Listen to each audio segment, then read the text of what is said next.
अस्सलाम वालेकुम। Please like and subscribe my channel G agriculture 1-2।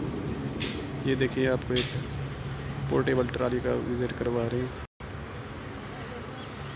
ये बनी है ट्राली 16 लाख रुपए में और इसमें सोलर प्लेटें 4242 और ये सोलर ट्यूबवेल के लिए बनी हुई है। इसका फ़ायदा क्या है, ये पोर्टेबल है, जहाँ भी आप ले जा सकते हैं।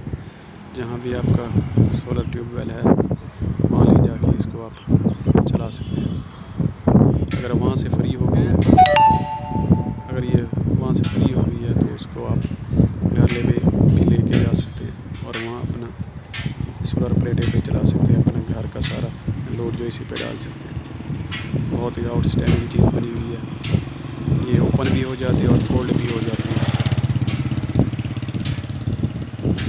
अगर जिस किसी ने बनवानी हो तो इससे ये रब्ता कर सकते हैं हमसे।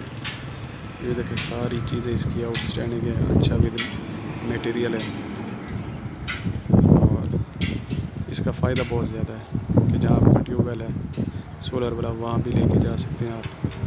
अगर वहाँ से फ्री हो गई है तो आप इसको अपने घर के लिए इस्तेमाल कर सकते हैं। ये देखें ये फोल्ड हुई ठहरी है, फोल्ड हुई ठहरी खुल भी जाती है।